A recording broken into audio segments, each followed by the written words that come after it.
Okay, ladies and gentlemen, good afternoon, and thank you for joining us here for our event today, Lightness in the New Era. My name is Justin Patterson, your host and MC for today. さあ、皆様、本日はイベント Lightness in the New Era にご参加いただき誠に Thank you very much for your coming to today's event, Lightness in the event. I'm Justin for today's MT. 皆様どうぞよろしくお願いします。 Hello everyone again. Thank you very much. So, ladies and gentlemen, as you know, the modern workplace, as well as the modern workforce, is constantly changing, constantly evolving. And HP is also constantly evolving, constantly changing, always reinventing themselves to suit the demands of our customers worldwide. Lightness in the new era will bring to you new ways to collaborate, new ways to work, lightness and portability, all with a peace of mind. So before I reveal any more, I'd like to ask everyone to please join me in welcoming to the stage Mr. Takafumi Oka, Managing Director, HP Japan Incorporated. 皆様拍手お願いします。どうぞ。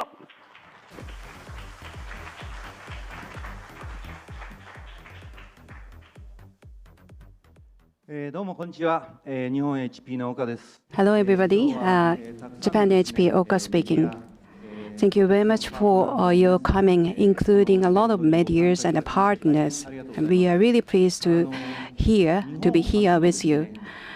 This is the first occasion for us to release the new product in Japan, to be launched in Japan. And we are really nervous right here, but we are also excited. So to begin with, I would like to explain about the background of today's event, which is the first occasion for us to release this product from Japan.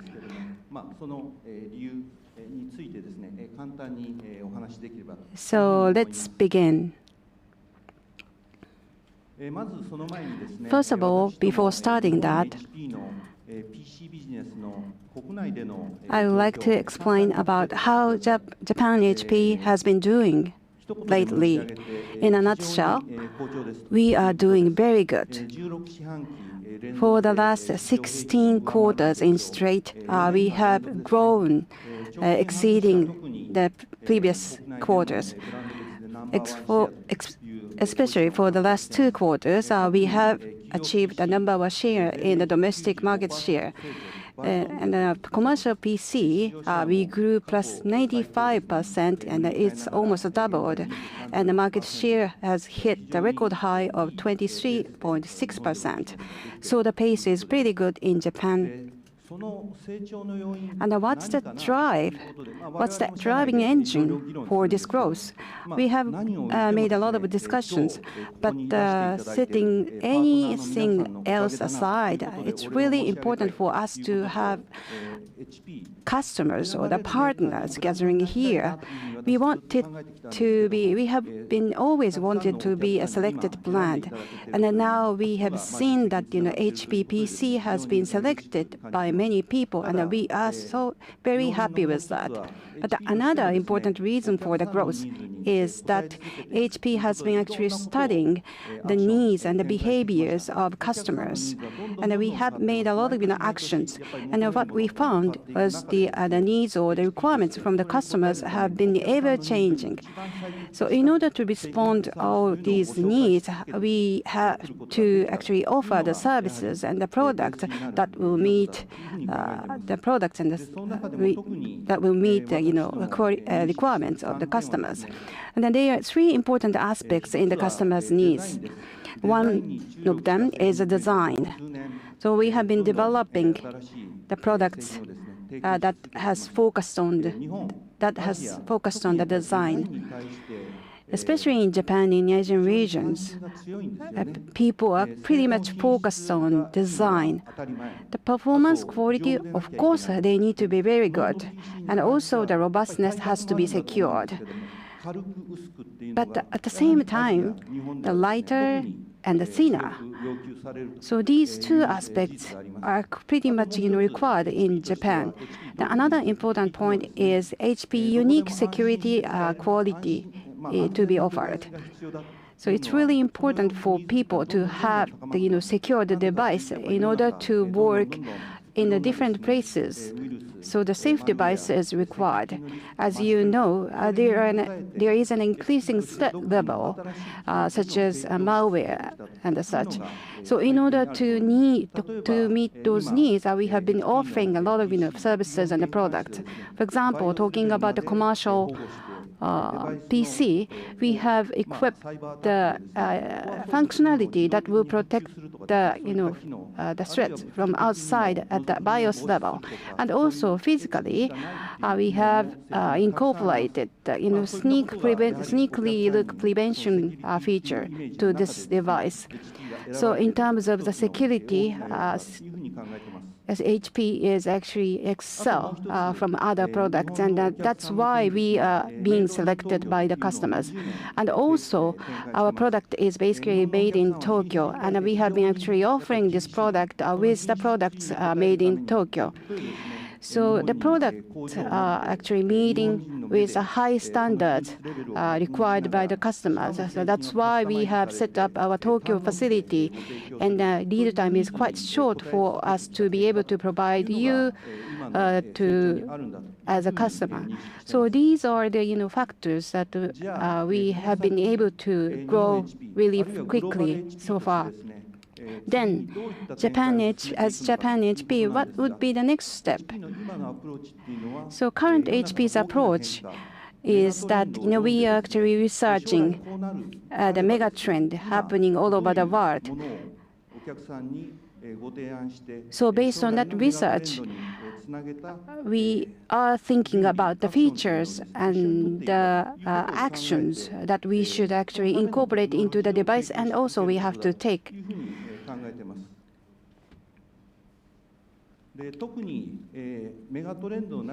And especially amongst the mega trend, there is one important and impactful factors to Japanese market. That's a demographical change in Japan. We hear a lot about the 100 years life. In the past, it was abnormal to live, 100 years old. However, we have to be prepared for the era to live 100 years. Right now, the workforce is quite, condensed and concentrated into the age bracket from the age of 65 to 69, and half of them are still working.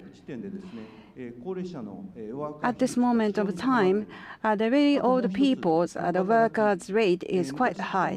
Now, another important aspect in the demographic is the double income family is increasing. Right now, the 65% of total is the double income family. At the same time, when we look into the workplace, what kind of changes happening? You might be already seeing the changes in the current workplace. There are many types of people working there. Young digital native generation, and older people, and the female workers, the people from the different values, and the people from the different life environment. There are many kinds of people working there.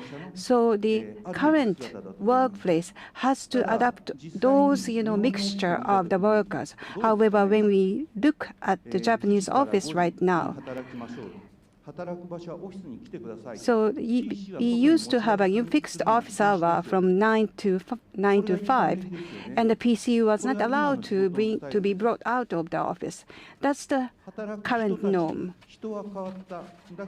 The people has been changing. However, the rules of the workplace or the environment hasn't been changed a lot. So right now, by the lead of Japanese government, that we are actually coping with the lifestyle, the work style change. However, the tool to enable that is going to be definitely necessary. And another important trend is globalization. I was in Singapore on my business trip last week. With just one node PC, I can work anywhere from all over the world, anywhere from anywhere in all over the world. Even in the domestic market, if you go outside of the office, your primary concern is security. I understand that because in the current era, it is said the malware is produced once in every 4 seconds. So easy to carry feature is quite important, but at the same time, it's really important for us to be able to use the device comfortably without worrying about the security. So the security feature is definitely the key.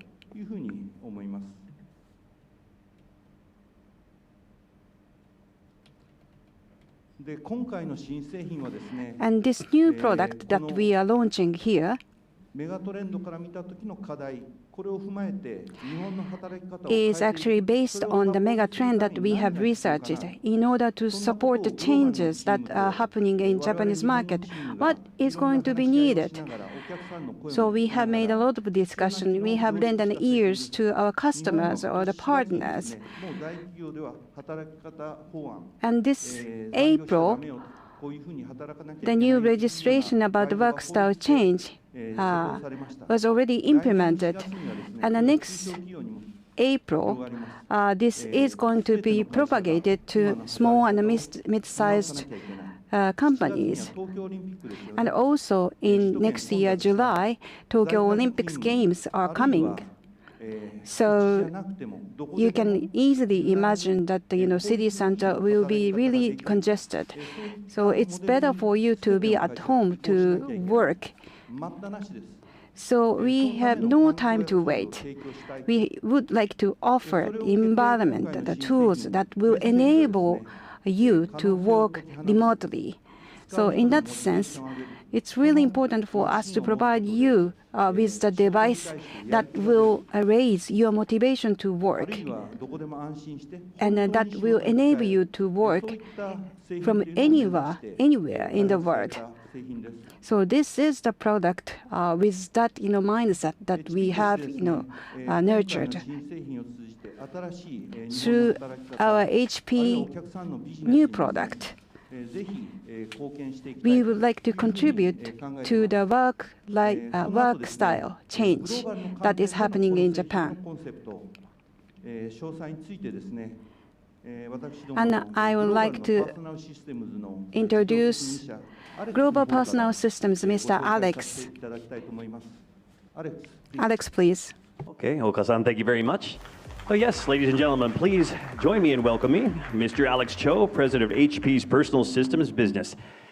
He'll be talking a little bit about personal systems and what today's announcements mean for HP and our customers around the world. Alex, if you would. Great. Well, thank you all for joining us.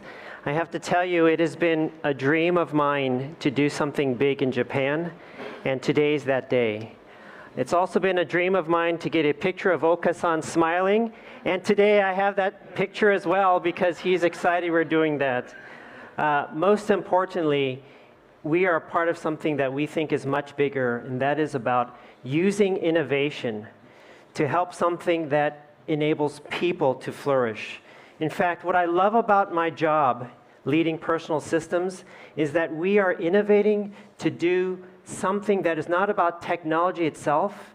We are innovating in order to elevate people and to allow people to connect, people to work better, people to live better. And that is a passion of ours, which today is a key part of. So thank you for joining us. Here at HP, we have been on a roll in innovation. It's innovation that fuels our growth. We introduced just this past year the world's first laptops made with authentic leather and wood. You saw some of the images before. It is this year that we introduced the world's first dual screen gaming laptop, the Omen X2S. True engineering innovation.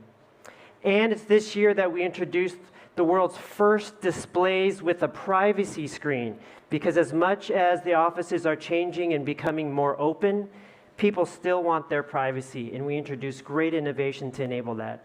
We are introducing the world's first and best to meet the changing needs of people's vibrant lives. Now, all over the world, people are spending more time on their PCs.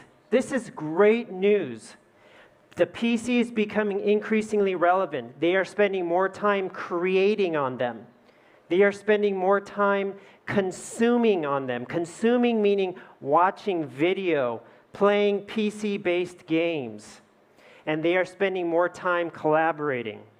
What people grew up doing, FaceTime to connect with people, they're doing on their PC. So the PC is becoming increasingly relevant. And by observing how these habits are changing and watching people, which we do, we are watching people, we are innovating and leading the future of computing with the world's most exciting devices. That is our mission. We are creating the world's most exciting devices and the world's most intelligent services and solutions. And by the way, we don't do this just for technology's sake. We do this because we want to make a sustainable impact. We care about people, planet, and communities.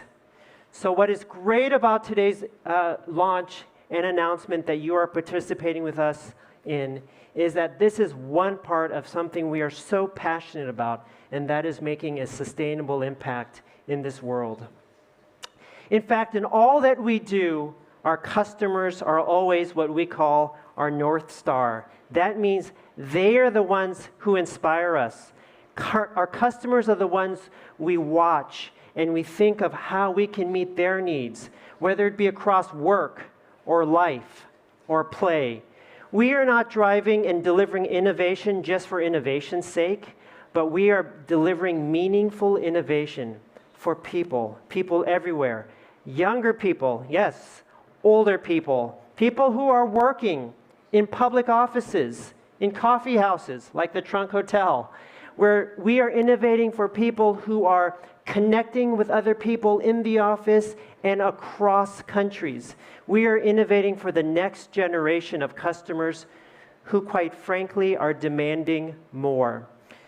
One of our greatest passions, one of my specially interested topics is around the office of the future, because the future work experience and the future office is continuing to change, and that change is fueling a lot of innovation from us. We've announced this year the world's most powerful convertible PC in our Elite and Z workstations. This is powerful computational performance so that people can do more in the office of the future. We introduced the world's longest battery life in our Elite X360s so that people get the best in innovation and things don't run out in terms of power.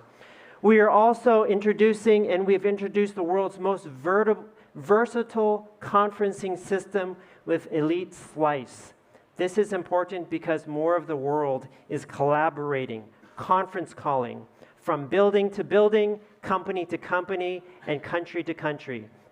We are setting new design benchmarks for our notebooks and our desktops, both for work lives and also our personal lives. In fact, what we're seeing in technology is that the commercial world and the consumer world are blending. We call that one life because no longer are they completely separate. This Office of the Future Innovation has made HP now the fastest growing premium brand in Japan, and the future of work is still greatly changing, especially here in Japan, especially in Asia, and that's what we're here to talk about today. By the way, speaking of work, one of the reasons why this is an especially special place for me is that 26 years ago, my career actually started here in Japan.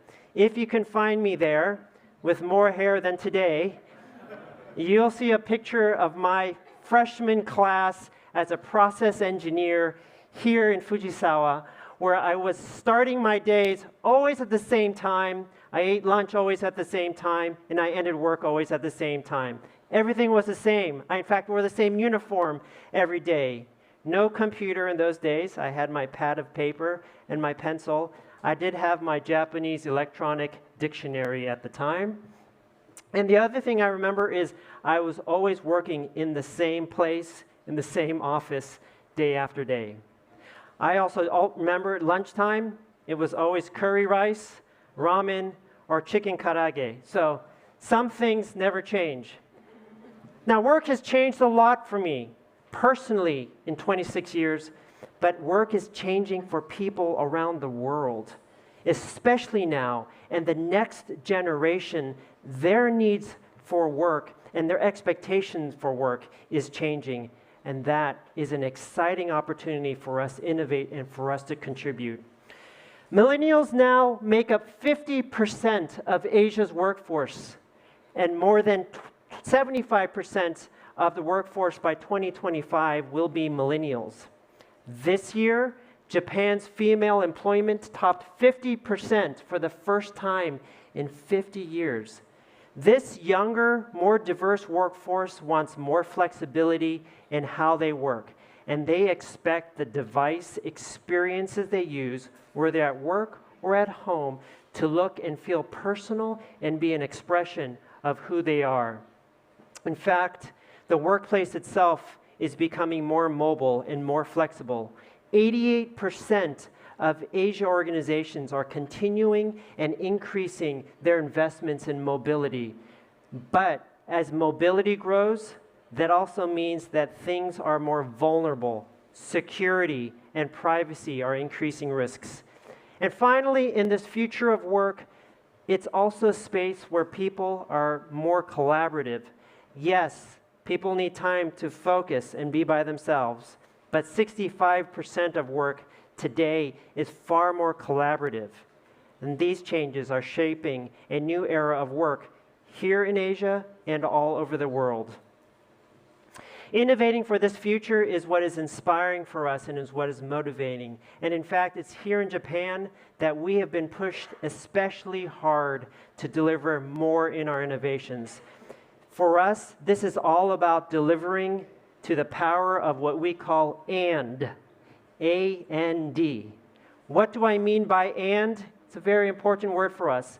As a worker, I want to be able to balance the demands of a big job and a big family. I have 4 children. I'm not sure which is more demanding, but both are important to me. I want to balance the needs of my work and my job. As someone who is mobile, I am traveling a lot. I want to be able to work anywhere and be secure wherever I am. By the way, a little note about myself. The place I love to work in is in coffee houses, so I'm glad you can see one of the hippest coffee houses here in town. And by the way, if you haven't seen, I'm not someone who likes to carry a lot of luggage. I don't like big backpacks. So I need performance, yes, and I want things to be light and sleek. That is a very important trade-off that we believe that employees do not want to make, and we are delivering to that end. One more thing, as someone who lives in the West, I live in the United States, but who has a family from the East, I will tell you that I want something that is, yes, absolutely professional, but allows me to be who I am. And guess what? I am not like anyone else. And one thing we know about the workforce of tomorrow is while they want to contribute, they want to be who they are. So it's all about and. There must be a powerful balance between enabling technology experiences for the future of work, but also enabling people to be who they are. And that is what excites us. That is what allows us and motivates us to innovate, innovate, and innovate. So it's all about and. Performance, yes. Performance that's meaningful so that you can do more. And the lightness so that you can carry that performance wherever you go. The power that can do serious work and what we say defies gravity. Also, we call it beauty and brawn. We want devices with the beauty to make a statement. Your device is a very personal device, and yet we want something that has brawn or strength is what most people will know it as, for the most demanding users. Beauty and brawn. And we want this to be 100% professional. This product is made for work, and yet it should also reflect who we are. And again, let me say that.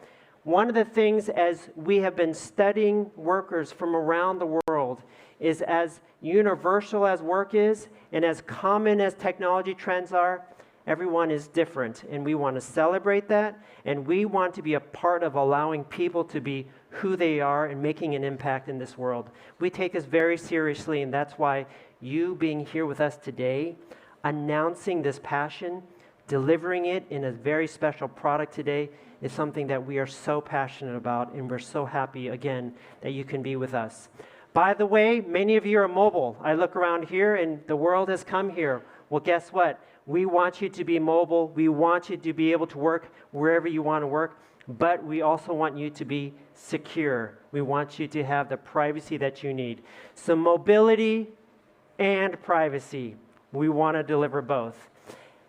Also in this space, it's important that we deliver technology that really is a reflection of precise craftsmanship. We are committed to quality, and we expect it to be built responsibly, sustainably.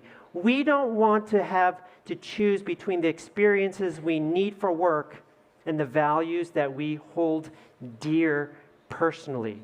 So it's all about quality and sustainability. Finally, as I shared before, it is important in this space that we have experiences that meet the demands of our work and also the uniqueness of who we are, our lives. It's about work and life. And that's the most important thing we want the Office of the Future to empower and balance in this world, and that is your work and your life. Again, we call that one life, and increasingly that one life is what defines the future of work. Great technology that's meaningful, that gives you experiences that will innovate the way you can work, but also be true to who you are. Great innovation for people. We love innovation, but we love people more. And that is why we are part of this. So we are here today to unleash it. And we are going to unleash a lot today.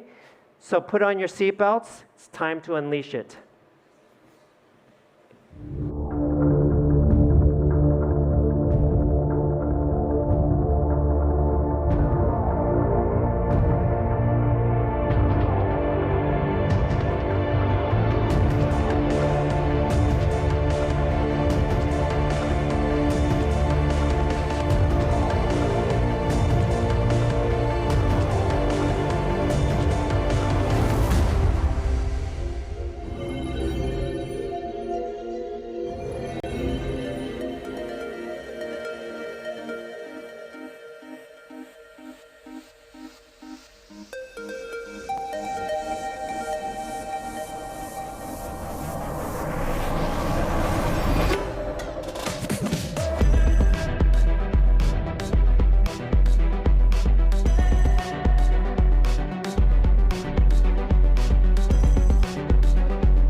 Ladies and gentlemen, the HP Elite Dragonfly. Another round of applause for our dancers. 皆様改めてダンサーの皆さんに拍手お願いします。A big applause to the dancers. Thank you very much. Wow. This thing really is, it's the epitome. It's the embodiment of lightness in the new era. I mean, right now I'm just holding it with like just a couple of fingers right here. And literally it's just so light, it feels like it's just gonna fly away, kind of like a dragonfly, right? It really is beautiful, and like I said, it's light and it seems very easy to use, which I'm sure we'll find out a little bit more about that in the next few moments. So, before we move on, I'd like to ask another very special guest to come up to the stage to talk to us a little bit about the inspiration and the innovation behind this new product. So, ladies and gentlemen, please join me in welcoming Mr. Shunichi Kushima, Director of Personal Systems Business, HP Japan Incorporated. 皆様、拍手どうぞよろしくお願いします。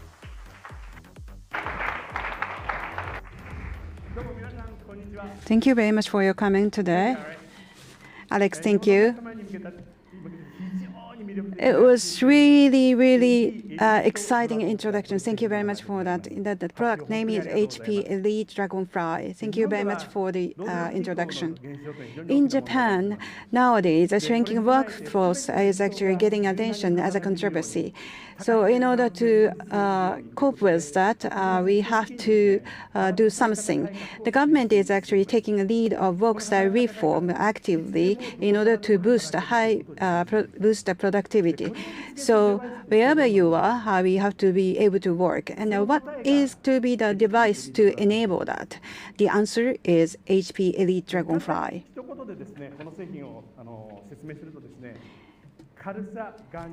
So the lightness and the robustness and secure and light, durable, secure, all these three are combined into this HP Elite Dragonfly so that we can make the people's lifestyle more and more flexible. And the flexible hour is actually being increased.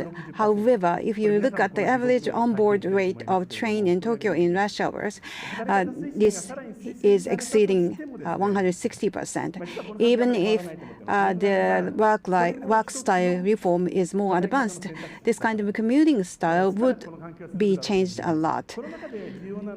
But what is important here is the balance between the lightness and the durability. So HP Elite Dragonfly have incorporated these two contradicting aspects into this one device.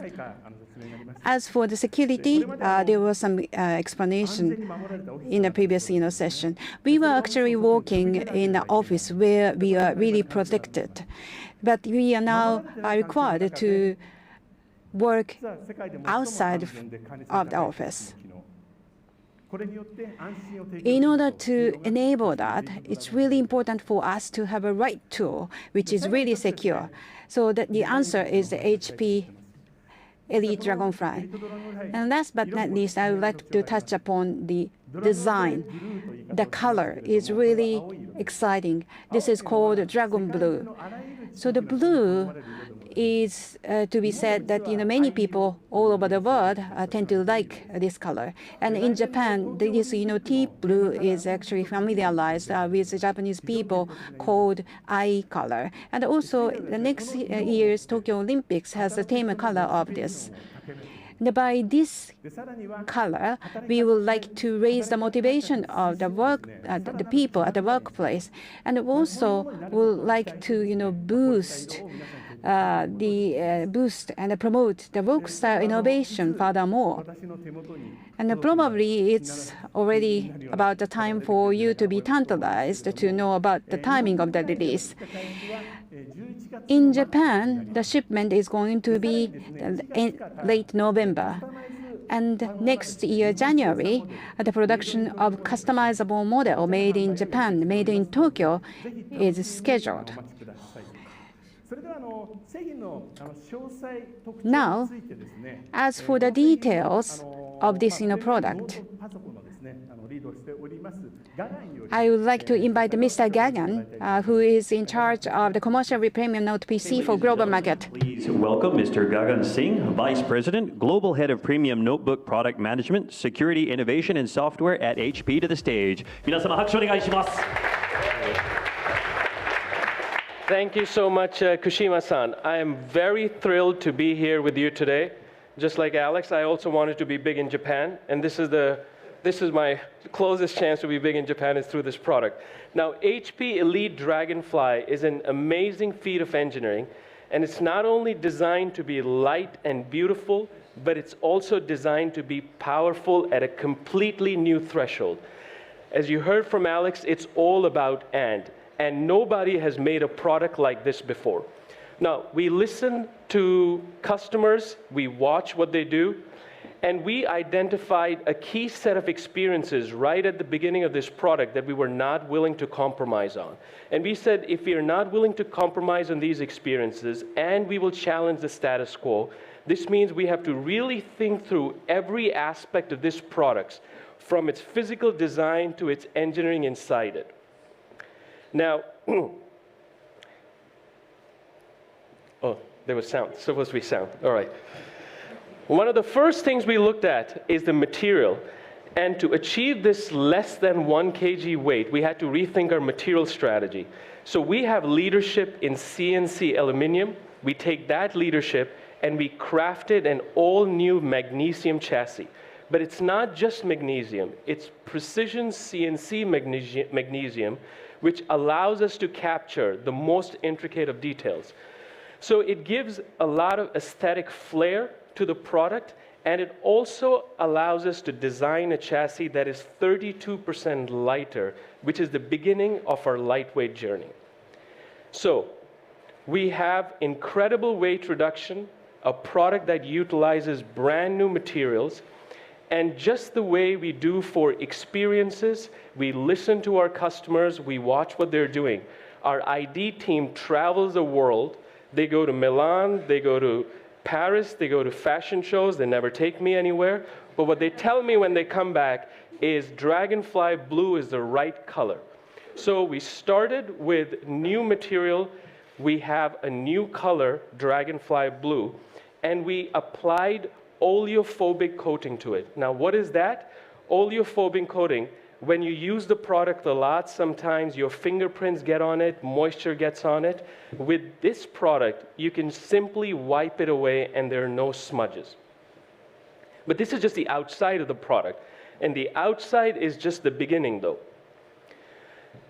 Inside of this incredibly light system is features that you would normally expect in a larger notebook. Once you start using the PC, what do you do the most? You stare at the screen. So for this product, we have the world's highest screen-to-body ratio at 86%. This means you see more of what you're doing. Outside of that, we also have Intel quad-core U processor, lots of memory to choose from, touch, inking, and X3 flexible 360 hinge. It's all about and. Quad-core processor, touch, inking, flexibility, lots of memory, and all the ports. It is truly a powerful product. So not just beautiful, it has the brains to get real work done.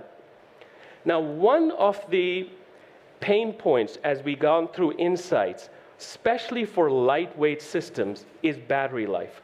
How many times do we find a seat that is closest to a plug outlet, or we turn down the screen brightness very, very dim so we can get that last few minutes of battery life out of our notebook? Well, in this case, and so what does that reveal? That reveals that batteries are just not lasting long enough. For HP Elite Dragonfly, it comes in 2 configurable options.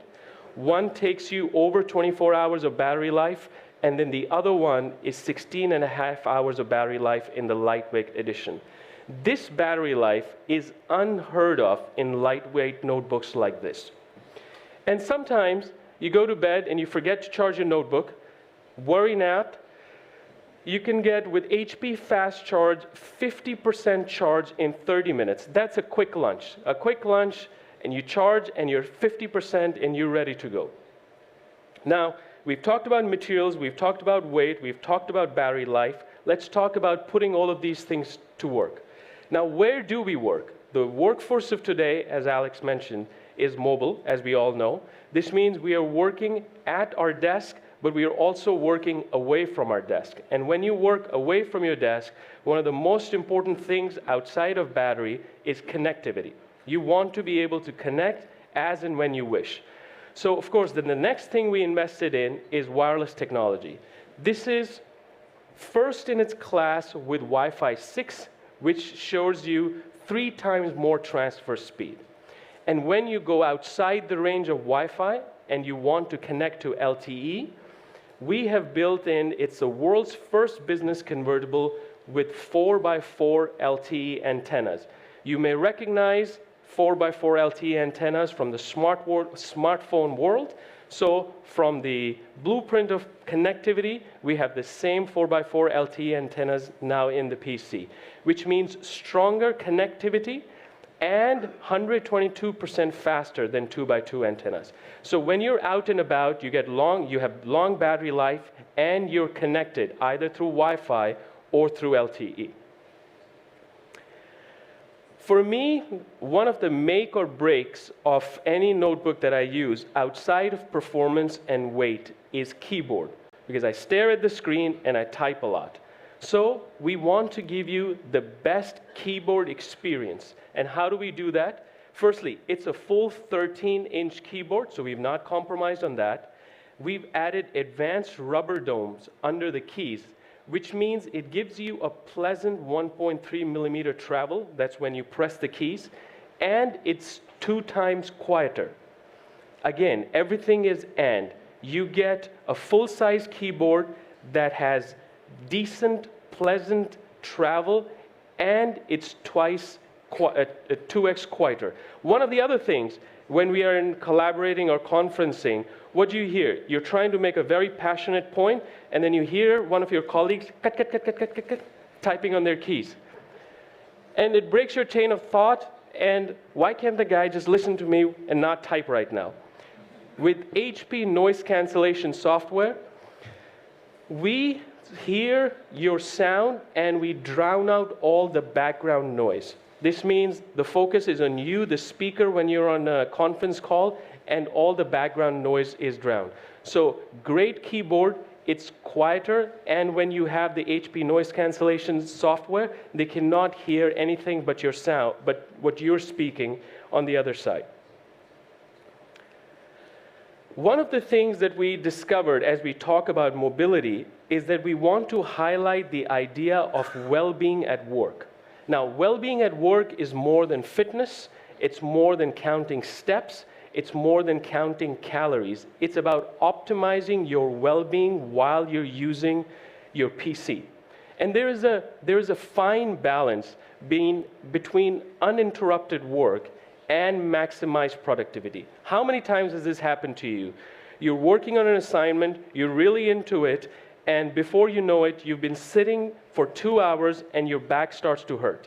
Now, you still have more work to do, but of course your back hurts, so you get up and you stretch, and then you can't just get back into the zone. That's because you waited too long to take a break.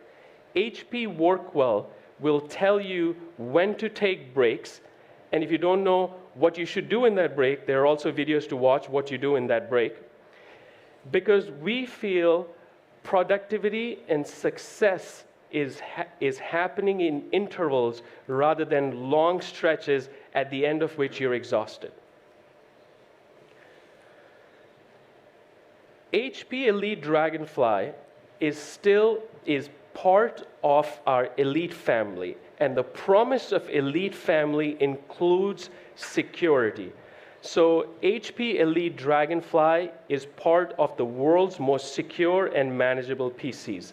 Let's start with privacy. We are working many places, as Alex pointed out. We are working many places, and what happens when you work in coffee shops, where Alex likes to work, is people tend to peer and look at your screen and try to read what you're typing on or what you're reading. We are on Gen 3 of SureView, which is the privacy screen, and each gen keeps getting better.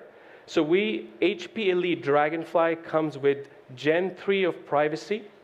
This means you are safe from visual hacking.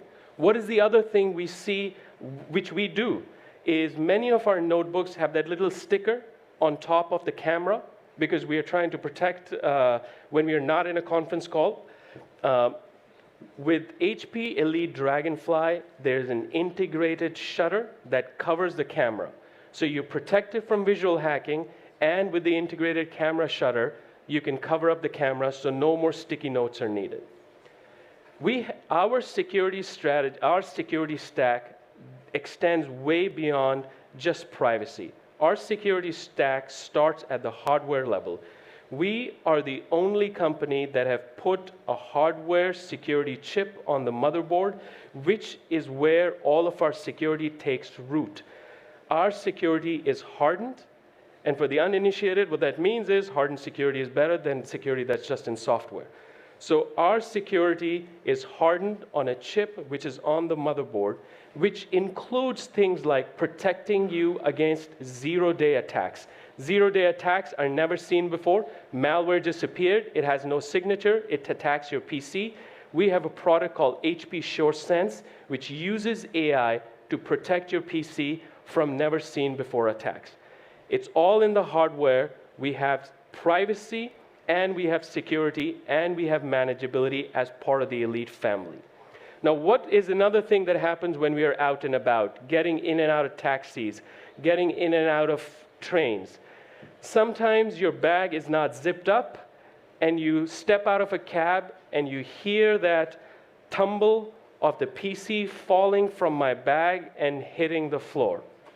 As part of the Elite family, this product has undergone 19 mil standard tests, including tumble and drop tests, and over 120,000 hours of testing.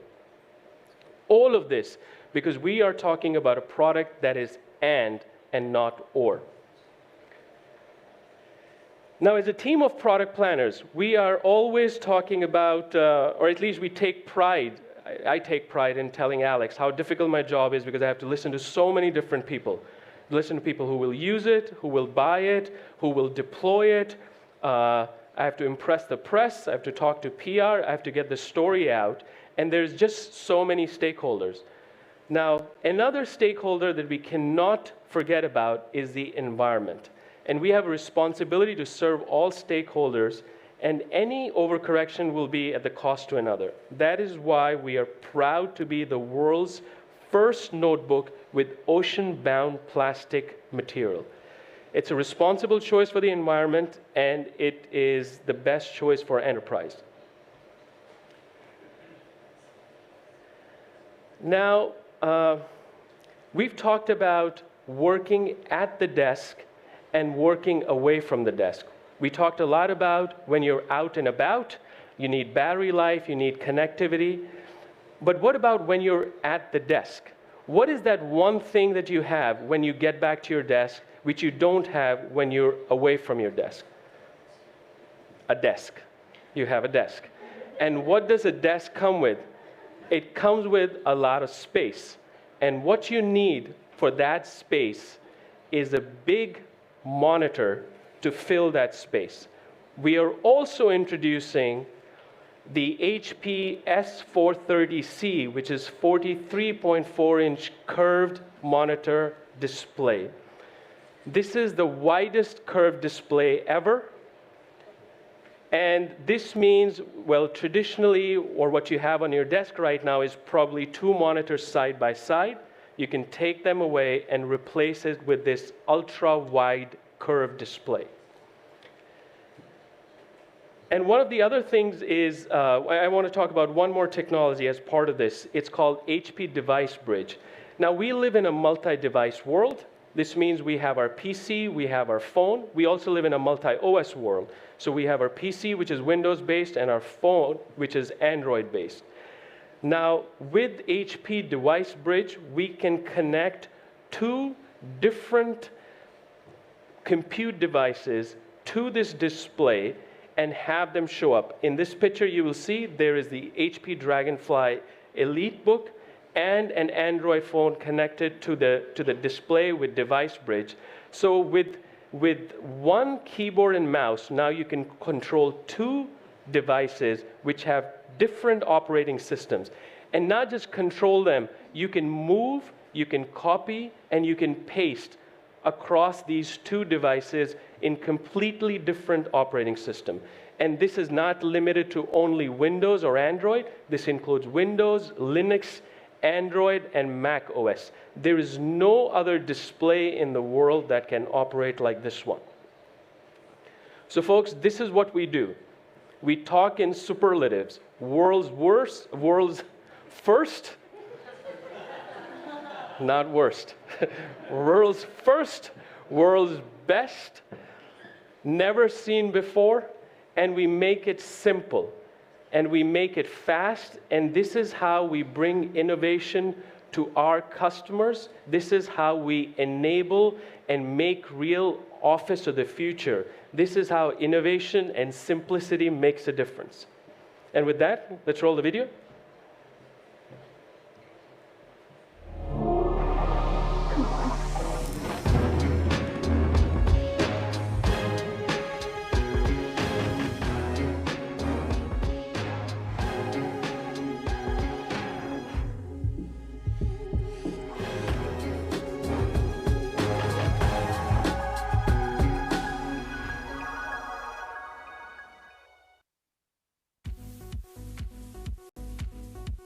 All right, Gagan and Mr. Kushima, thank you very much. Arigatou gozaimashita. So, ladies and gentlemen, it's really amazing because, like I held, the Dragonfly for the first time actually just a few moments ago, and it's an incredibly light, as you've probably already seen. But what's amazing is it's also so durable. So as he mentioned, as Gagan mentioned, it's gone through drop tests and, tumble tests. For someone who's an absolute klutz like me, I mean, that is something that it's a really big plus. It's something I definitely want. And also as a professional bilingual MC, I'm like constantly going around the country, traveling in trains, planes, automobiles, and I'm always constantly having to check my mail. I'm having to, talk to my clients. I'm having to check scripts, having to check my notes and that sort of thing. And, the very last thing that I want to worry about is whether my battery is going to, poop out on me or something. So this is also another big plus, I think, and I really know now what it is I want for Christmas already. Usually I don't know until about November, but I've already put this thing on my list just about 5 minutes ago. So I'm sure, though, that, all of you are wondering, with this sleek design and being, as light as it is, obviously, somewhere, it's, the performance has to be compromised. So to talk to us a little bit about that, I'd like to ask the Corporate Vice President and General Manager of Mobility Client Platforms at Intel, Mr. Chris Walker, to the stage. Chris, are you here? Ladies and gentlemen, a round of applause. Hakusho onegai shimasu. Thank you so much. It's really a pleasure to be here today to share this really exciting moment for HP and also for Intel. Earlier we heard about the workforce transformation and workplace transformation. Another growing trend in the workplace is the rise of the more independent workforce. People who are consultants, maybe temporary on contract, or very small business owners. And if we look a little bit to the trends that are happening in the US, about half of US adults say that they either have or are currently working in this way. And it's a workforce that's growing faster than traditional employment. Together, independents, gig economy workers are growing to over 6% of the US economy, as an example. So as much as the independent work becomes mainstream, the nature of traditional employment is changing as well. About 70% of people globally say that they're working at home or away from the office at least one day a week. And the integration of life and lifestyle into work is really becoming the new norm. Like digital nomads, many of you here today who have a location-independent lifestyle that allows you to work, travel anywhere there's internet access, from the home, the coffee shop, to even co-working space like we saw, like WeWork just down the street. And it's a group of people that are growing at a 4x rate over the next 2 to 3 years. So earlier this year at Intel, we introduced a new laptop innovation program called Project Athena. And it's a program that's unique in that it's based on years of deep research and discussion with the mobile go-getters, the people who really want and need their device to be their best because their livelihood depends on it and their passion projects depend on it. And so these people demand the best, but we think that maybe we haven't fully catered to them like we could up until now. And what we do under Project Athena is trying to address the needs for smart and adaptable systems that address every facet of someone's life. It's always ready so you can feel unencumbered, allowing you to move, travel, and work anywhere. And also help to focus, to get things done that really matters the most to you. And so HP has been with us from the very start of this ambitious and unique program with the Elite Dragonfly. We started early on engaging in platform architecture discussions and pathfinding. We found new ways to raise the bar on battery life, performance, and form factor, all at the same time. That big elusive get it, have it all that Alex talked about. And so through very close co-engineering, collaboration, we achieved optimizations that really is going to drive the best of the laptop experience. And what's that going to mean for the end user? It's going to mean it's going to be always ready. You can wake in less than a second from the lift of the lid or a keystroke, so you can get into your work very quickly. very, very responsive and achieving the highest levels of performance, whether you're plugged in, but also achieving that same level of performance on battery as well. And we've gone beyond the standard benchmarks to drive battery life with performance, measured in productivity across key experience indicators rooted in the workloads that we see people doing every day, with multiple tabs open, Wi-Fi going, streaming in the background, with brightness the way most people use their laptop. And when you do get a little close and a little risky and maybe some range anxiety, that really rapid charging. So in addition, we've worked together with HP and based on Intel technologies, built in the best of PC connectivity. So with Thunderbolt 3, you have a USB connector that can do it all, from data to display to power. That Intel Wi-Fi 6 that we talked about, you now have gigabit plus speeds on the laptop. And again, Intel LTE for when you're out of Wi-Fi range. Now with this combination of core performance and our Intel vPro platform, we're providing an uncompromised experience for the business as well. Because we realize that IT managers are faced with the realities of increasingly sophisticated security attacks, the needs to manage a complex network globally and cope with a more mobile workforce. So with our Intel vPro platform technology, we offer built-in security with Intel Hardware Shield that helps to protect against malicious attacks. We've enabled more manageability to lower the operational costs. And with better stability and reliability, we minimize and decrease computing downtime. So we're so excited to see all these technologies come together and come to life in the amazing HP Elite Dragonfly. And from Intel and our many engineers back at Intel, just a heartfelt thanks to Alex and the whole HP team for the collaboration and partnership and the work that's gone into creating such a fantastic platform. So congratulations to HP on the launch, and really thank you for having me today. All right, thank you very much, Chris. Thank you. So, as a user, I really like to hear, some of the things that he was just talking about. One that kind of, really caught my personal attention was that it's easier to sort of like get to work faster with the way that it's been set up. So, one of the things that's always bugged me, whether it's like, a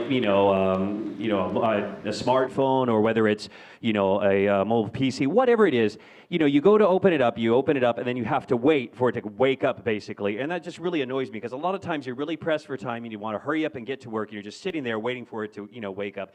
He said, about a second to a second and a half before it wakes up and you can get to work. For me, that's really a big plus. And also, this just kind of rapid charging. A lot of people, I'm sure that maybe a lot of you out here, out there today, and also myself as well, you're obviously at some point going to kind of run down, your battery, and you say, okay, I need to get my battery charged, I'm going to get up and running, and then you're having to sit there and wait for such a long time for that to actually happen. So that you can get it done quickly is also another big plus, I think. So we are, looks like we are ready to move on to our next session. So I'm going to ask a very special guest to please come to the stage. She is the Group Vice President, IDC Asia Pacific, Ms. Sandra Ng. So she will be sharing with us about the future of work in Asia and also the rise of new business models in the digital economy. Ladies and gentlemen, let's welcome Ms. Sandra Ng. 皆様、大きな拍手お願いします。Sandra? Thank you. Very good afternoon. Now, as the only female speaker for this launch, I'm most excited about two things. One, this fashion runway, which I thought was excellent. Second is the name for this launch, Dragonfly. And I was telling myself, I say, finally, we see the integration of fashion and technology. And this is the day that I've been waiting for. So thank you very much, HP, for that. So, when we think about digital transformation, and we have been on this journey for at least the last, 6 to 7 years, depending on what geography that you're in. 2019, the beginning of this year, was really the inflection point. It was the very first time that we saw 60% of the top 5 global brands for almost every industry in the marketplace, that they invest in digital transformation with a primary intent to disrupt the markets that they play in. So this is a significant change in some of the prominent brands that we see in our region. DBS Bank from Singapore, we have Ping An Insurance from China, and even Starbucks, which is incredibly popular among many countries here in Asia Pacific. These are the prominent brands that we have seen investing in digital transformation with the intention to disrupt the competition and to enter into new markets. And this marks the beginning of what we call digital transformation 2.0. Now, as we all know, startups, particularly unicorns, have been the originators of digital disruption. And here in Japan, your government, for the first time this year, they talk about, as part of their annual growth strategy, to invest in startups to create 20 unicorns by 2023. So that's a significant step, and this mega shift will continue to push us ahead. But this is not just limited to the enterprise segment for large brands. We are also seeing that in small, medium-sized businesses and entities. For them, they are pushing ahead very aggressively in terms of digitalization. And for them, it's really about the ability to leverage tools and digital capabilities to increase the addressable market through ecosystem co-creation and innovation, as well as augmentation of their brand and their presence in the marketplace. But in order to be able to thrive in this DX 2.0 era, you must be able to unleash the potential of Workstyle transformation. And this is really critical for both small as well as large entities in the marketplace. And there are 5 pillars that we at IDC talk about. These 5 pillars are important as organizations and brands think about, if I want to be a leader in this chapter, what must I do in order for this new phase of work to really, really capture the talent, to retain talent, and to be able to build new businesses for my organizations. Insights everywhere. Intelligent-based processes is probably one of the biggest categories of investments among organizations. It started off from large organizations, now it's actually trickling down to the smaller ones as we see more consumption-based models out there. The dynamic age with devices that both HP and Intel talked about earlier, and this increase in mobility and agility and performance as we work within the organization as well as outside of the perimeter of organization, the dynamic age becomes really a critical pillar. The third is about app explosion. About 12 years ago, the entry of mobility, we saw smartphones, we saw apps, we saw BYOD, we saw consumerization of IT. And this explosion continued as more and more developers are trying to figure out what kind of new application will wow both employees as well as consumers and customers out there in the marketplace. Experiences, expectations are also changing. As you can see, this whole very holistic approach from this launch about delivering the right set of experiences for different roles, different personas, different needs of people, employees, customers in the marketplace. And then finally, obviously about security, about data privacy, data protection in this country particularly. There's a lot of focus around trust. The trust of the brand must come with the tools and the solutions that they embrace within the organization. But when we look at this new era of DX 2.0, it's not just only about transformation and modernization within a single organization or even a single industry. Here is where we begin to see different industries and different sectors coming together to create new market spaces. And these are what we at IDC call new digital economies. And I have here a number of examples to just showcase what are new digital economies. These are not the only ones, but I thought I'll use some that will probably resonate better in this market and for the audience here.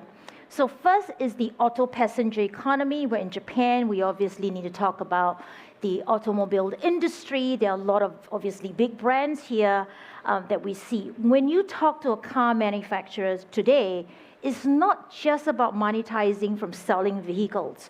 They already begin to invest a ton in new startup companies, in new technologies, in new capabilities, where they are delivering new application, they're delivering new services, entertainment services as an example, to basically enhance the experience of both the owners of the cars as well as their passengers. So this entire new economy is currently being built. I'm not surprised that in the next few years, that we are going to get a larger proportion of revenue coming from these services as opposed to selling the vehicles themselves. The second is open banking economy. Financial services is one of the biggest investors in terms of digital transformation. They are at the forefront of adoption of newest technology, newest capabilities, putting in intelligent-based processes with the environment. And for them is really, again, about working with different entities, not only in the financial services industry, but outside of that, to really create new markets and to capture kind of new ways of transactions as well as payment methods in the marketplace. The third is the marketplace economy, and the most prominent and classic example is e-commerce, and we've seen more and more of that model pretty much in many of the B2C sectors, and then we're beginning to see that in the business-to-business world. And then finally, and not the least, last mile economy. This is, we talk about all the delivery services, transportation and courier services. Here in particular, the small, medium-sized businesses have benefited tremendously from the availability of delivery services, and their EBITDA and their profit margin has actually gone up significantly as a result of this new digital economy. These economies are the best examples where we think about large enterprises and small entities coming together, truly leveraging new technology capabilities in the mobility world, in the cloud world, and everything that was discussed and shared by the earlier speakers. It really, really captures the new possibilities as we enter into this DX 2.0 world. But when you look at this new phase of work, what are some of the best practices? At IDC, every year around the November timeframe, we will go out to the marketplace and share some directional guidance in terms of what organizations should look at and should invest as they try to figure out how technologies can actually help them in terms of business growth, in terms of improving their market positioning. In the world of future of work, we talk about borderless organization, and this is where you go outside of the perimeter of the organization and where agility, performance, mobility, and the edge becomes extremely critical. We also talk about the experience of not only just the customers, but the employees, right? So the ability to attract and retain talent is so critical for both large and small enterprises because of digital disruptors, and so the need to be able to deliver the right level of experience is unprecedented in the marketplace. And here I want to quickly talk about DHL. DHL is somewhat unique in the sense that this large organization has 5 generations of workforce within the environment. So they have people in the early 20s to people in their 70s in the organization. So as you can imagine, because of this diverse workforce, DHL is also incredibly good in bringing new technologies and new digital capabilities into their environment. So as they bring in these new technologies, they have to figure out how do they enable this diverse workforce that they have. And so one of the things that they do extremely well is training of their people. They are one of the best practices that we see in the marketplace in terms of the new phase of work. And so in closing, as we think about organizations on how you want to thrive in this second chapter of digital transformation, it's important that as a brand who wants to really take advantage of new digital capabilities, you need to take a holistic approach. And if you look at, it was the first time actually today that I've heard the various HP speakers and Intel talk about these particular product and the way that they have articulated the features, functionalities, and everything that comes with it. To me, it's a good example of a holistic approach on catering to a specific segment of the market, catering to the specific needs of the market. And this is the approach that we think that will do extremely well for organization, which is why when we come up with the playbook for this new phase of work, we talk about the 5 steps of transformation and the 9 levers that are extremely important. Experience centricity is kind of one of the critical areas, and here is where you talk about agility because you talk about performance. Here is where you talk about design because employees are consumers and they care a lot about the design of the product and the solution that they used. It's about proactive monitoring, and that's where security, privacy, data protection, the trust that the employee puts in the organization, as well as the ecosystem that they interact with. Communications and collaboration. And that's why mobility is so pervasive, because when you think about digital transformation, one of the core ingredients of digital transformation, and when we look at all the DX leaders in the marketplace, the ability to communicate, the ability to storytell, and the ability to collaborate within the organizations and into their ecosystem is so critical. So, as you think about brands, large and small brands, and as they're trying to figure out where they want to get into, whether being a leader in this DX 2.0 era or a very, very strong competitor, every organizations want to thrive. And that requires organization to really unleash the potential of work style transformation within the environment and to truly master this new phase of work. So with that, thank you very much for your attention and enjoy the rest of the launch. All right, thank you very much. All right, and now, ladies and gentlemen, let's now welcome visiting fellow Asia Pacific, Mr. Jonathan Sobel, to the stage. 皆様拍手でお迎えください。よろしくお願いします。 And everybody, how are we doing? Yeah, good. I was a newspaper reporter for a long time, and so I'm always excited to be able to talk to interesting people about interesting stuff. And so today I'm happy to be joined by 4 very interesting, very knowledgeable people to talk about one of the most interesting topics for all of us, which is work. How work is changing, how technology and culture and all of our ways of thinking and habits are affecting that. So let me invite back to the stage, first of all, Alex Cho, who is the president of HP's personal systems business. Hi, Alex. Welcome back. I think we're sitting under our picture, so that's you. Yeah. I think that's me. That's you. Yeah. That's you. That's you. That's you. Thanks. And joining us first will be Hiroshi Ono. Hiroshi is a professor at Hitotsubashi University here in Tokyo at the business school, and he's an expert on how work works in Japan. Thanks very much. And along with that, we have Kei Tomioka. Kei is a co-founder of Sansan, which is a breakout star of the Japanese tech startup scene. It's a leader in software as a services in Japan. So he'll give us his perspective on the same issues from the startup scene here in Japan. Come on, Kei. Yeah, hi, welcome. And finally, we have Lisa Messenger. She's joining us from Australia. She's brought fans, obviously. Lisa is the CEO of the Messenger Group. She's a publisher, an author, and an entrepreneur. So maybe a hand for everybody before we get started. Now, Hiroshi, I wanted to start with you as our professor and our big picture guy. We heard about how work is changing. We heard about how Asia is driving that. As a business school professor, you've looked at a lot of companies in Japan.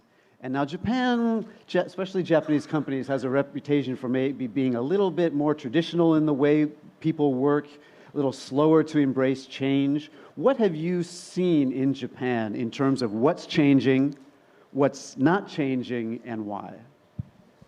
Oh, by the way, we are a multilingual event today. 今日はいろんなところからお集まりいただいてます。 So we have a lot of audience from many parts of the world.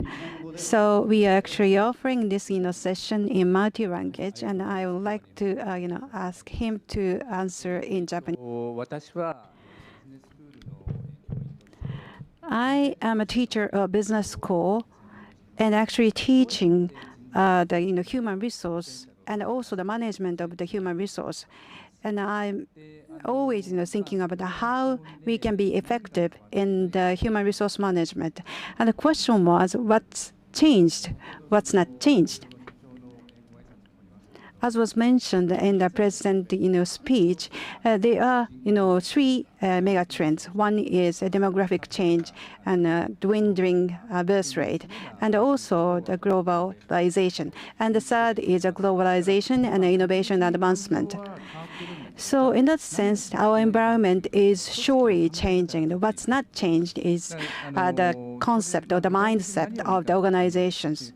To be more specific, for example, in case of Japanese companies, they are diversified workforces in Japan as well. However, their mindset is still that, hey, the ideal workforce is a Japanese male. You know what I mean? If organizations have that kind of mindset in this environment where many diverse people are working, now when women take a job, the bosses may expect them to work at the level of men, and also bosses may expect them to work in a bilingual environment. For example, we actually teach the MBA in our university, and 80% of them are foreigners, and everybody loves Japan, and everybody wants to work in Japan. But the first question to be asked in the job interview is, can you read Japanese newspaper, Nikkei newspaper? And that's it. So in the past, the organization was asking the workforce to adapt the workplace. However, going forward, we definitely, as an organization, to ask the workforce in diversity. You run a publishing company based in Australia that's put out 400 or more books, I think, and your flagship magazine is distributed in 37 countries. That's a lot of work and a lot of people to manage, but I understand that you have radically transformed the way you run your business. Tell us about that, what you did, why you did it, and what the impact has been. Well, first of all, I feel like I am absolutely in the right room. Or the language that has been used today, I'm just like, tick, tick, tick. These are my people. So thank you. Big changes. So I started my business as an entrepreneur on the 22nd of October, 2001. And I started it with a lot of passion and a big vision. But I started with, a big workforce as well. And I think one of the measures of success for all of the years that I've been in business, nearly 18 years, was how big is your internal workforce and how big is your office? And so one of the reasons I started was for freedom and choice. They're two things really important to me. And suddenly, as I was growing this huge team and this bricks and mortar office, it almost became anything but. And in fact, I used to say all the time, when I'm in the office, I'm busy. I'm reacting.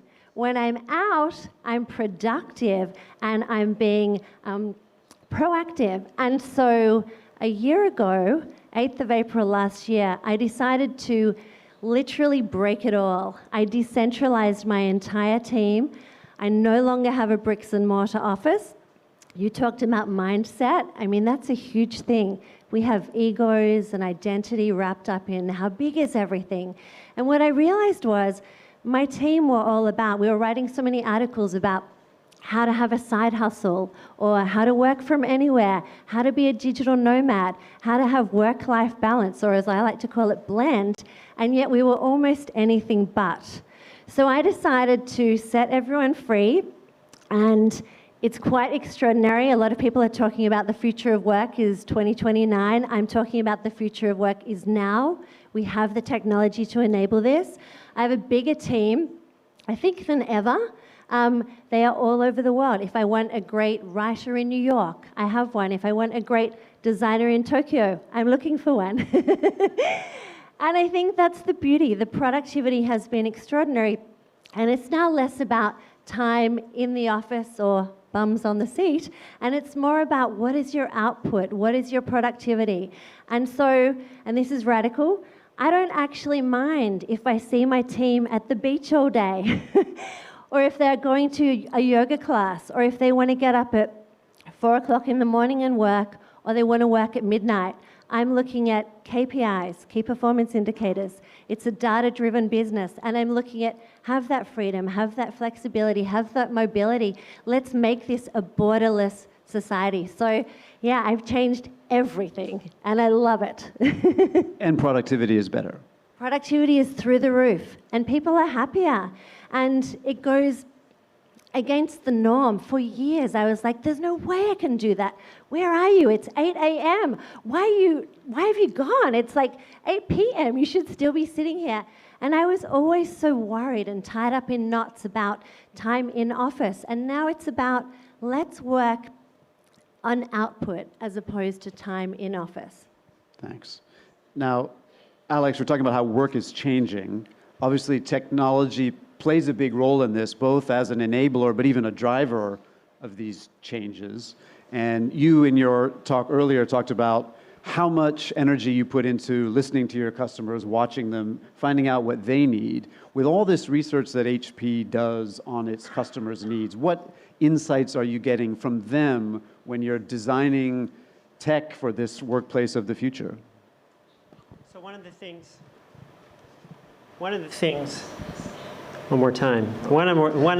that we are seeing is that increasingly the dialogue is all about engagement. Even more than total compensation from companies, to get the best talent and to keep them, customers are looking for creating an environment and offering technology and working environments that are stimulating and that are modern and allow them to feel more engaged with their work and with other people, and also to feel like they're making an impact in what they're doing. So the dialogue suddenly changes. You start thinking about engagement. Then how do you enable engagement? Through a better workplace, not just the place on your business card, but where they get to work. Then you look at technology, not just something that is functional, but something that meets their broader needs. And as we increase engagement, we're finding then companies can also increase productivity, they can increase job satisfaction, and also innovation. So the whole dialogue is changing around engagement to innovation to investing in people as their most important strategic asset to grow their business. And is that true for companies of all sizes? Because you've got small companies as your customers, and you've got some of the world's biggest companies. And I think if you join a startup, you kind of expect from the beginning that you're going to be a flexible, probably mobile worker. Bigger companies, maybe not so much. I mean, is there more potential maybe even for big, hidebound organizations to change? Yes, absolutely. I think the reality is if you are a person in a small company or a person in a medium company or you're a person in a large company, you're still a person. And as a person, what do you want? You want to be engaged. You want to be included. You want to be challenged. You want to make an impact. You want to collaborate. You want to connect. And that is not different based on what kind of company you're in. And so investing in that might be a little differently. It might look a little differently across different organization sizes, has universal impact. Thanks.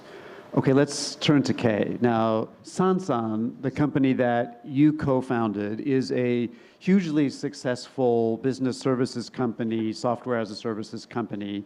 You listed on the Tokyo Stock Exchange this year for a valuation that I think means you're buying the drinks later. I'm not sure. Anyway, you started, though, in a very interesting space, to me anyway, for Japan, which is that you were digitalizing business cards, right? You were taking the business cards that salespeople in Japan collected on their rounds and having them bring them back to the office and digitizing them and turning them into a database. Now, business cards are universal, but in Japan they have a kind of special place in business, right? There's the ritual of exchanging them.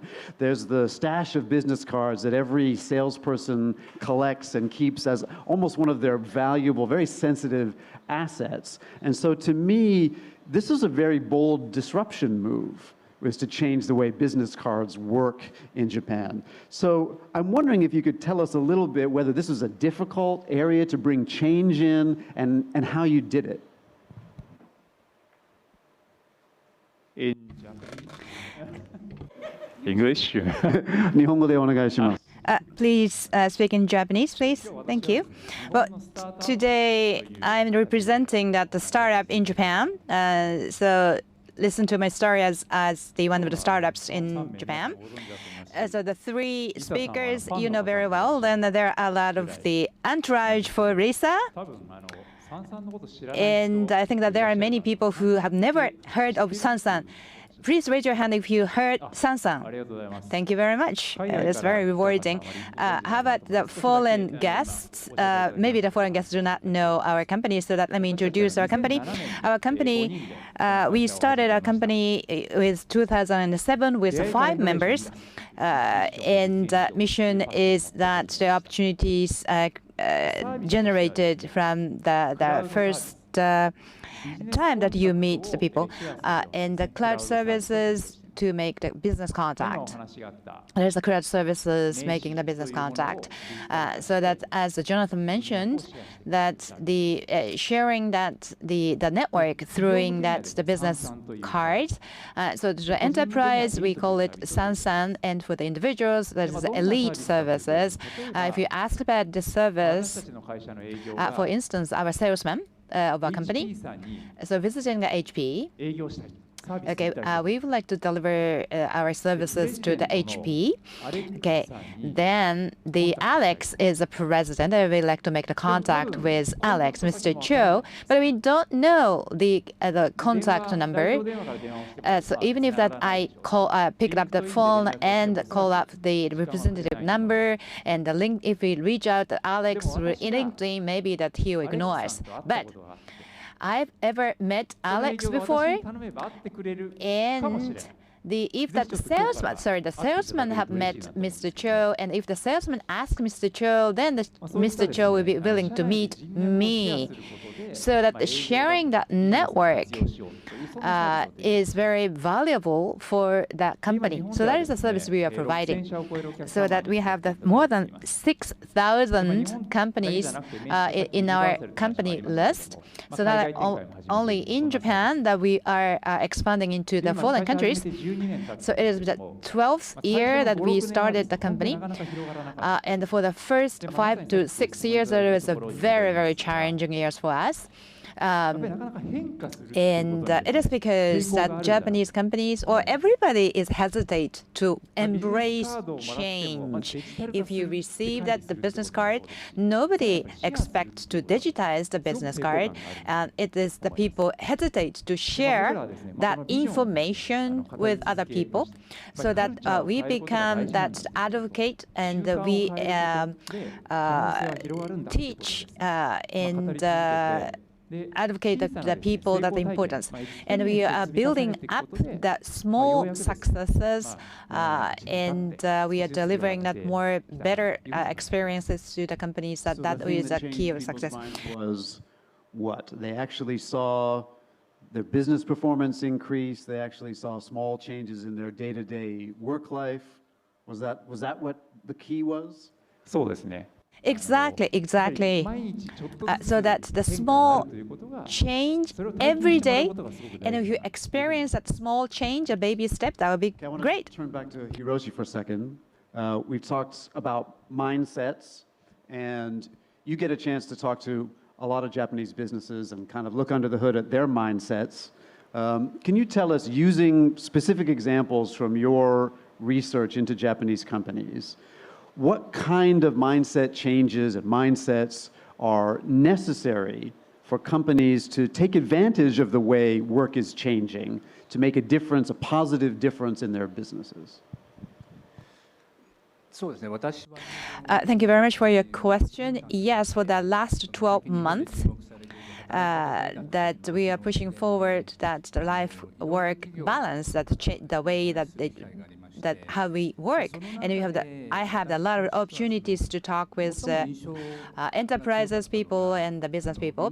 What is most striking is that the occasion that I talked to the HR people from the Unilever, and we are discussing that how to improve the productivity.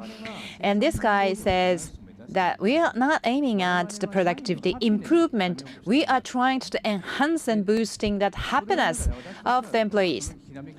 And that enlightened me, and that inspired me greatly. So that according to the Unilever, and the happiness directly leads to the motivation.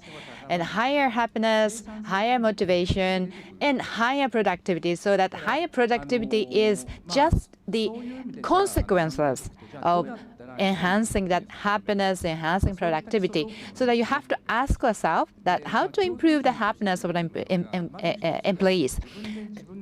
So the first one is that environment where you can control your environment, where you can control your workload. So that the example is a flexible working hours, so that you can work wherever you work, where you want and whenever you want. So that is a big improvement. So as the Lisa says, that the Lisa gave that opportunity for the employees to spend the time in beaches. So that is one of the very good example that you can control your environment. To fulfill that environment, that you have to trust that beauty or the goodness of the human beings. Okay, you have to trust your employees, and why that the Japanese companies hesitate to introduce the flexible working hours is that they don't trust employees. Okay, so there is a micromanagement, so that you don't trust the employee. If that employee spend times in beach, it is not work. So that the biggest impediment is not the mindset or the Japanese companies trust that beauty, the goodness of the human beings. Things about how employees and companies and workers and their bosses relate to each other. Lisa, you were nodding away earlier there, and you had said something about giving employees their freedom, but freedom can be scary, right? I mean, freedom is a good thing, of course, we all know that, but in reality, someone hands you freedom, says, do whatever you want, that's also scary. So I wonder, was it both as someone who needed to trust her employees to work differently, how did that, what kind of mindset change did you need? And also, did you see, any hesitation on the part of the people whose freedom you were granting, your workers? Yeah, it's a big change, right? So I remember it was about maybe 3.5 years ago, and my editor, Amy, who was sitting full-time in the office like everyone else, said to me, so she's putting out a magazine every month into 37 different markets. And she says to me, I would like to go traveling to South America for 4 months. Could I continue to work, and will you continue to pay me my salary? I nearly rolled off my chair. I thought, this is the most ridiculous thing I have ever heard, right? Big mindset shift for me in a short period of time. And then I thought about it, and she was and is one of the most productive people I've ever worked with. And so I sat down with her, and I think this is about humanizing things and really working out and realizing that all employees are motivated by different things. And I said to her, okay, I really value you. Travel is clearly important to you. I'm going to give this a shot. I didn't give her 4 months, but I think I gave her about 8 weeks. And I said, so she had to put out 2 issues of a magazine in that time, running freelancers and writers from all over the world, right? A big team, whilst traveling through South America. And we came up with very specific KPIs, very specific output, clearly, deliver me a magazine. And I trusted her. And that's the first time I'd really done that with any staff member. The output was phenomenal, like 2 of our best issues we've ever done. And so after that, she asked me, can I move 2.5 hours south of Sydney? I want a lifestyle to a beach place. And I said, sure. So this was incremental for me, right? But the thing about it is, it doesn't suit everyone. And a lot of people, it's this ideal. We think, wow, I can work from anywhere, and I'm just going to work from the beach tomorrow. The thing about it is, which is counterintuitive, you've got to have more discipline, more rituals, more routines. You've got to have that sense of purpose. You're not high-fiving your buddies in the office every day. Suddenly you're kind of free and flexible. So for me, it's about having a two-way conversation. What is the vision of the company or the organization, and what is the vision of the individual? And how do those two overlap, and how can we work together to truly achieve? And I think the most important thing for me has been really having those human conversations and working out what's in it for you, what's in it for me, how can we make this work together, and then equipping my team with the technologies so that we still feel connected, we still feel that common shared sense of purpose and vision. And what it means is beautiful. It means that I no longer have to hire, or think that the best talent on the planet is within a 10 or 20 kilometre or mile radius of my office in Surrey Hills in Sydney. Now I have the cream of the crop from all over the planet. And it is extraordinary, and technology is enabling that. And it's just, my mindset shift has been phenomenal in a short period of time. I mean, think about the talent that would have gone to waste had you said no to this editor and she had quit and gone away and lived her life, but you no longer had access to her expertise and hired maybe the second or third best person just because they were willing to sit in an office, right? All right. I think we tend to think about the modern mobile workforce as very autonomous, independent, atomized, even kind of isolated, right? It's all about, we're not in the office high-fiving each other anymore.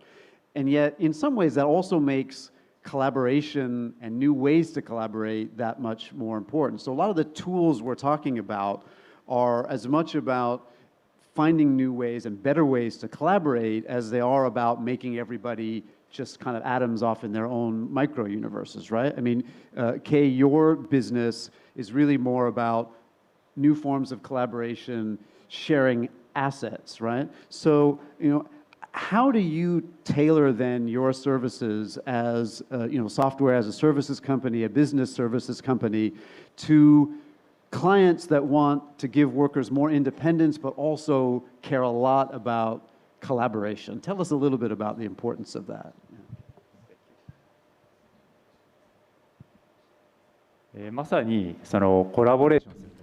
Yes, collaboration, sharing information, this is quite important and challenging. And I believe the technology is the thing to enable or the help to realize the better communication and collaboration. And the schedule sharing, we actually started from that. That was really innovative.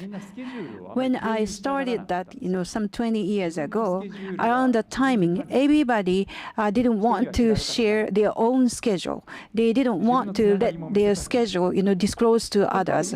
They didn't want to disclose their network. But now, looking around in this era, most of you are sharing your own schedule, I'm sure. Why this change happened?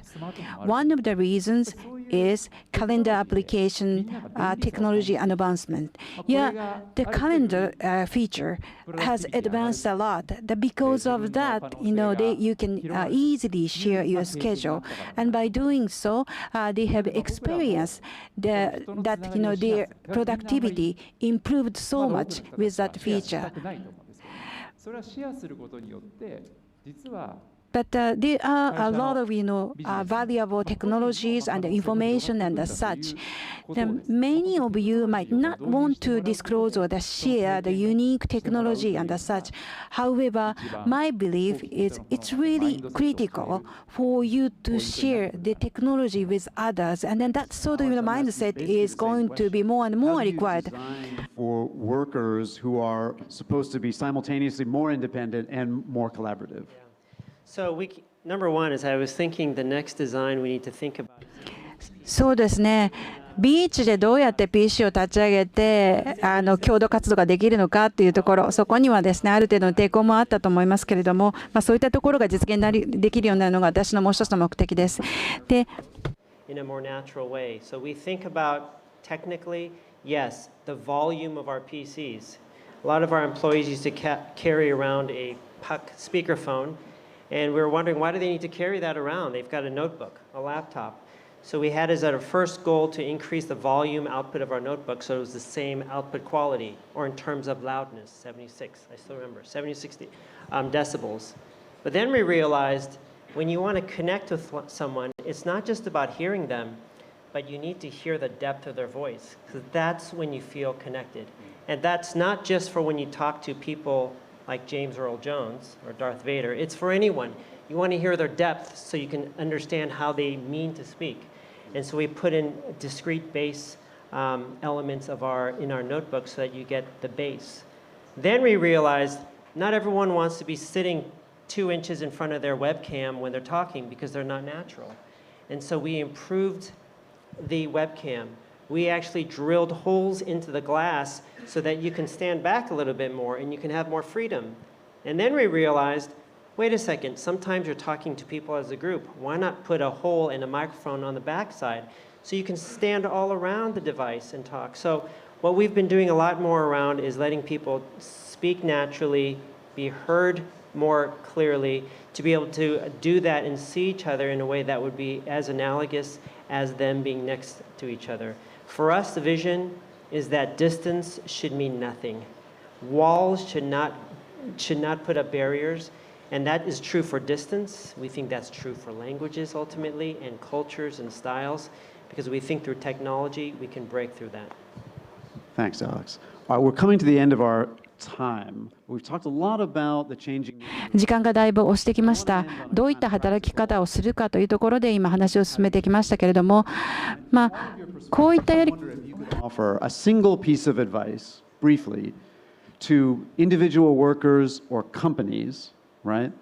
That tells them one thing they could do to make the best of this changing nature of work that we've been talking about, to increase the potential of their companies, basically, bring out the best in themselves, in their companies, by leveraging the changes that are going on around. One piece of advice. Let's move down from the end here.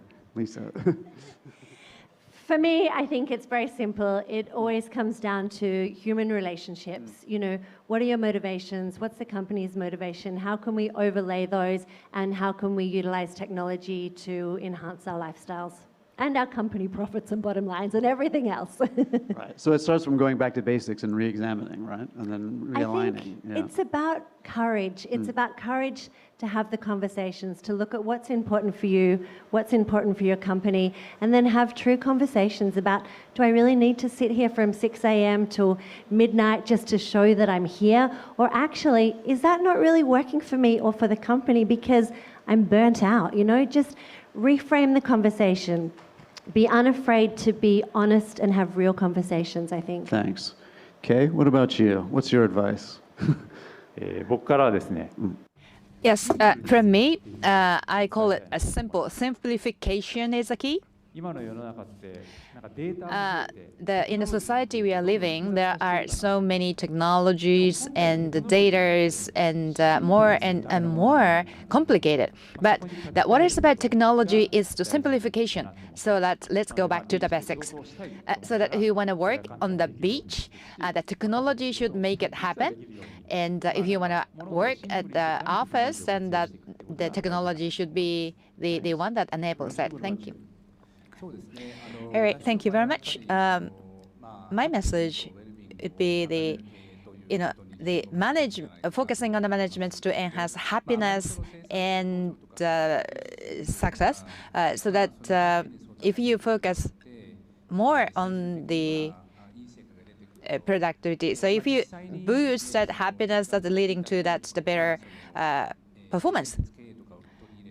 So that if the Japanese enterprises introducing the management based on the goodness of the human beings, then there is the best practice. We hear the best practice that with the high performance. It's all about investing in culture. Study culture, invest in culture, prioritize culture, talk about culture, hold your leaders accountable for culture, not only setting the example, but also creating a culture for people to feel as though they can be themselves.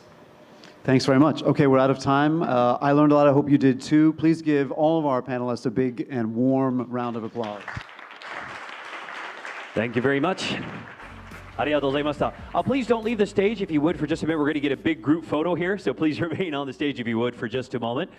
Now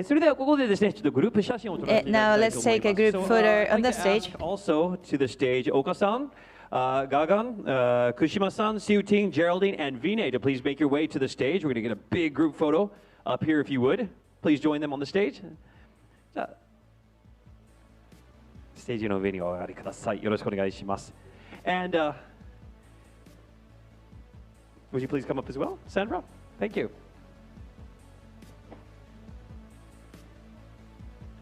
And no need to make it serious. I actually want to make it kind of fun. So throw up a peace sign, do whatever you want. He's going to let you know as soon as we're ready to take the pictures.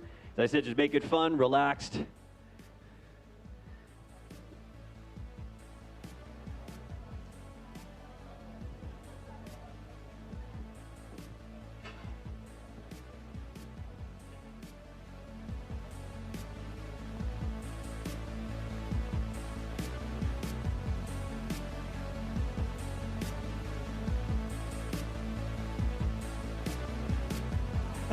Okay, we got like one peace sign out of all these people.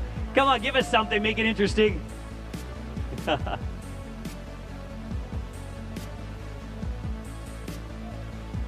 All right, thank you very much. Another round of applause. Thank you very much to all our speakers and our panelists. Thank you very much. So, ladies and gentlemen, as the needs of users and businesses evolve, customers are always looking for flexibility in the workplace, enhanced collaboration, and performance, regardless of their personal work style. Elite Dragonfly is lightness in the new era of work.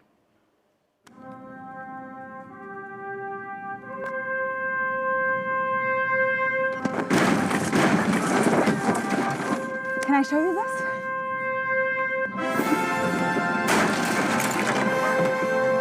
Konnichiwa. Bonjour. Hello.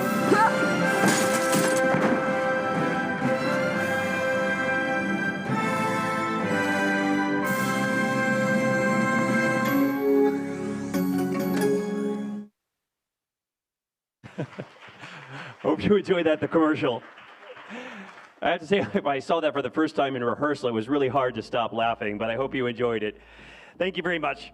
So, ladies and gentlemen, really, thank you very much for joining us here today and being part of our launch. 本日はご参加いただきまして本当にありがとうございました。So before we proceed on our journey of discovery around the different sensorial and contextual zones, I have a couple of housekeeping items I'd like to talk a little bit about. So first off is your simultaneous interpretation.